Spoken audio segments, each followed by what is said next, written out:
More than 40 million Americans claim German ancestry. It is the single largest ancestry group in the United States, larger than English, larger than Irish, larger than any other. German blood runs through the Midwest, through Pennsylvania, through Texas, through the names of towns and the recipes of grandmothers and the surnames of more Americans than any other European origin. To be of German descent is for tens of millions of people the deepest layer of their family history, and almost none of them know that the people they descend from came ultimately from a grassland 3,000 miles to the east, from a population of horse-riding herders on the steppes of what is now Ukraine and southern Russia, who swept westward 5,000 years ago in one of the largest and most consequential migrations in human history. The Germans, like almost every other European people, were created by that migration. But the story of how the Germanic peoples specifically emerged from it is one that the ancient DNA has only recently been able to tell. To understand where the Germans came from, you have to begin with a culture that has no name of its own, only the name archaeologists gave it, based on the distinctive pottery its people buried with their dead. The Corded Ware culture appeared across northern and central Europe around 2900 BC, stretching from the Rhine in the west to the Volga in the east. Its people buried their dead in a characteristic position, with pottery decorated by pressing cord into the wet clay, and with stone battle axes, the objects that gave the culture its other name, the battle axe culture. For decades, archaeologists debated whether the corded ware represented a new people or simply a new fashion that spread across the existing population of Europe. The ancient DNA settled it completely. The Corded Ware people were not a local development. They were the descendants of a massive migration out of the Pontic-Caspian steppe, the grasslands north of the Black and Caspian Seas, by a population that archaeologists call the Yamnaya. The Yamnaya were pastoralists, and they had mastered a way of life that gave them an overwhelming advantage. They had domesticated the horse, not yet for riding into battle, but for managing vast herds across open grassland. They had wheeled wagons, which meant they could carry their homes and their supplies with them, following their animals across distances that settled farmers could never have covered. This combination, horses, wagons, and herds, allowed the Yamnaya to exploit the open steppe in a way no previous people had managed, turning a landscape that had been marginal into a highway. They were mobile in a way that the farming societies of Europe were not. They were expansionist, and beginning around 3000 BC, they moved west into Europe in numbers large enough to transform the genetic landscape of the entire continent within a few centuries. What drove the migration is still debated. Some researchers point to climate shifts that affected the steppe grasslands. Others point to the development of new technologies that made expansion possible, or to the social dynamics of a pastoralist society in which young men needed land and herds of their own. A more recent and more disturbing hypothesis points to disease. Ancient DNA has revealed that the Yamnaya and related steppe populations carried early forms of plague, Yersinia pestis, the bacterium responsible for the Black Death. It is possible that the steppe migrants brought epidemic disease into a European farming population that had no immunity to it, and that the catastrophic depopulation caused by these early plagues cleared the way for the steppe expansion. The farmers may not have been conquered so much as emptied out by a sickness they could not survive, leaving their land open to the people who had carried it to them. The genetic evidence for the scale of this migration is overwhelming. Across northern and central Europe, the arrival of the Corded Ware culture corresponds to a massive influx of steppe ancestry.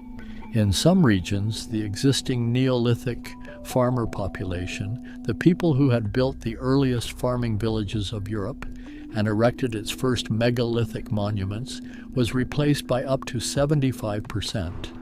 As in Britain and Ireland, the replacement was especially severe on the male line.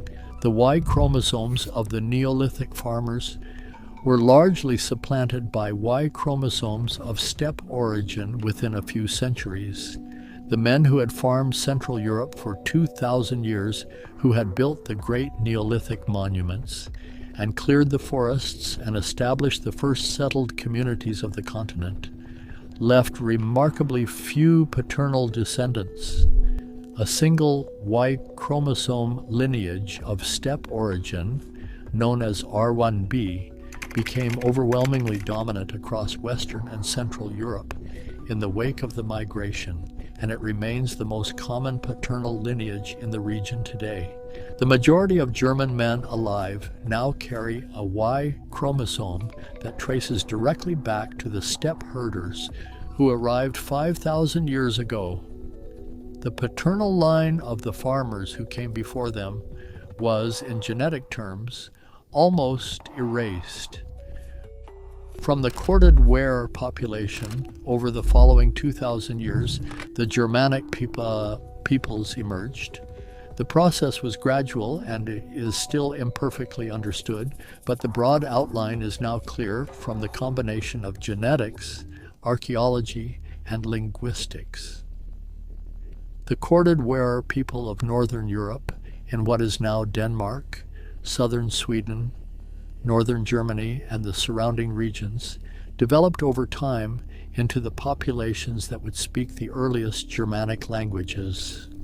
The Germanic branch of the Indo-European language family, the ancestor of German, English, Dutch, the Scandinavian languages, and others, took shape among these northern descendants of the steppe migration somewhere in the 1st and 2nd millennia BC. The steppe migrants had brought the Indo-European languages with them, the vast family of related tongues that today includes nearly every European language, as well as Persian, Hindi, and dozens of others. The Yamnaya and their descendants spoke an early form of this language, and as their population fragmented and spread across Europe over the following millennia, the language fragmented with it, splitting into the branches that would become Celtic, Italic, Slavic, Greek, and Germanic.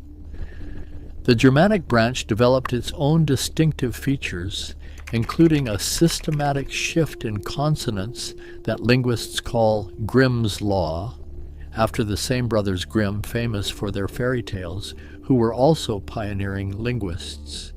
This sound shift, which transformed the pronunciation of the inherited Indo-European words, is one of the defining markers that separates the Germanic languages from their relatives, and it happened among the Northern European descendants of the steppe migration as their speech drifted away from that of their southern and eastern cousins. The genetic signature of the modern German population reflects this layered history precisely. Germans today carry 3 major ancestral components in proportions that vary by region. There is the Western hunter-gatherer ancestry of the original post-Ice Age inhabitants of Europe. There is the Anatolian farmer ancestry of the Neolithic migrants who brought agriculture from the Near East. And there is the steppe ancestry of the Yamnaya and their Corded Ware descendants, the horse-riding herders whose migration assembled the genetic foundation of the Germanic peoples. Every German and every German American carries all three, a record of three separate waves of migration spanning more than 8,000 years of European prehistory. The Western hunter-gatherers were the people who repopulated Europe after the last ice age, dark-skinned and blue-eyed according to reconstructions from ancient DNA, living as foragers across a continent slowly warming back to life. The Anatolian farmers arrived around 8,000 years ago, bringing agriculture, lighter skin pigmentation, and a settled way of life that gradually displaced the foragers. And the steppe herders arrived last, around 5,000 years ago, bringing the horse, the wagon, the Indo-European languages, and the patrilineal warrior culture that would define so much of European society for the next several thousand years. The proportions in which these three components combine differ across Europe, with more hunter-gatherer ancestry in the east, more farmer ancestry in the south, and more steppe ancestry in the north. The specific blend found in Germany is the recipe that produced the German people. The steppe component is the one that matters most for understanding Germanic origins because it arrived most recently and most dramatically, and because it carried with it the language, the social structure, and much of the genetic identity that would define the Germanic peoples. The Yamnaya did not simply add their genes to the existing European population, they reshaped it.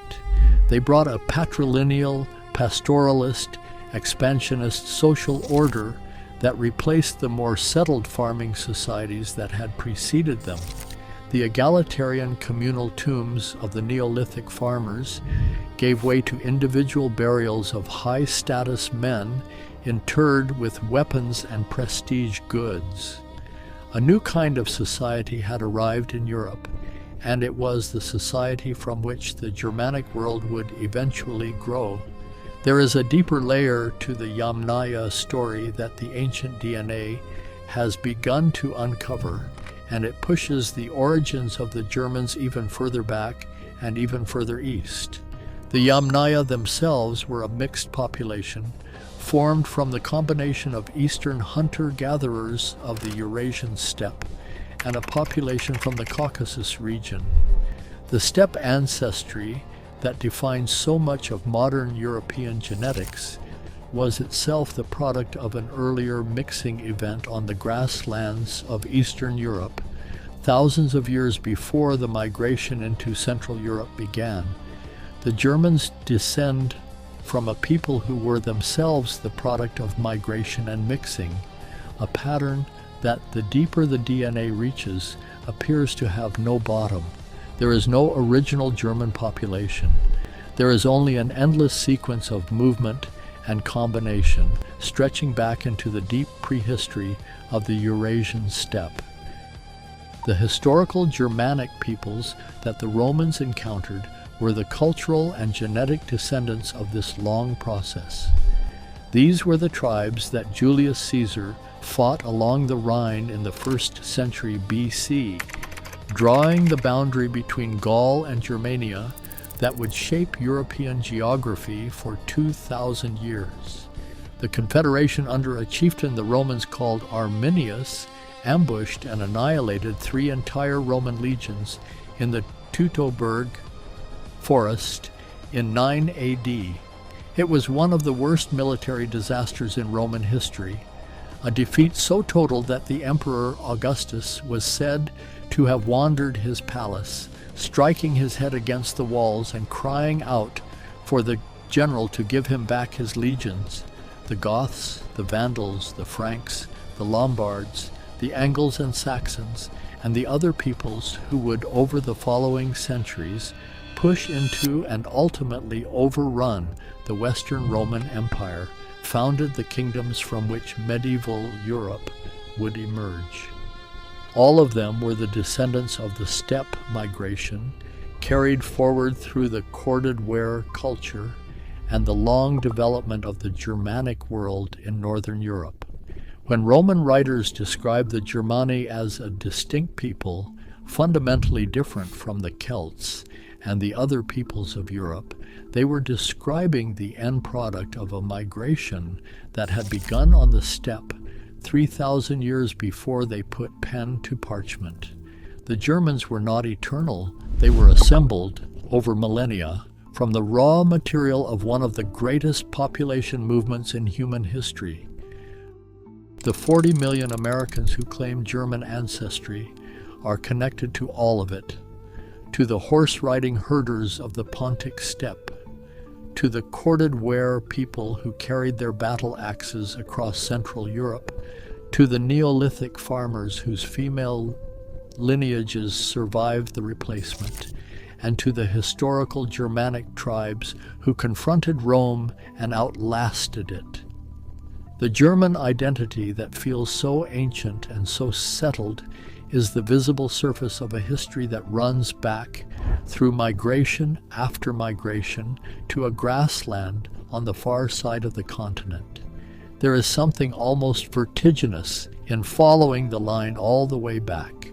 The German farmer, the German town, the German surname carried to America on an immigrant ship in the 19th century. Trace it backward far enough and it does not end in a forest in Central Europe. It ends on an open grassland north of the Black Sea, among people on horseback driving their herds across a landscape that no German has lived in for 5,000 years. The deepest layer of the largest ancestry group in America is not European at all in the way most people imagine it. It is a memory of the steppe. They did not come from Germany. Germany came from them, and they came from the steppe. If you want more history that DNA is rewriting, subscribe to The Lost Blueprint. New discoveries every day.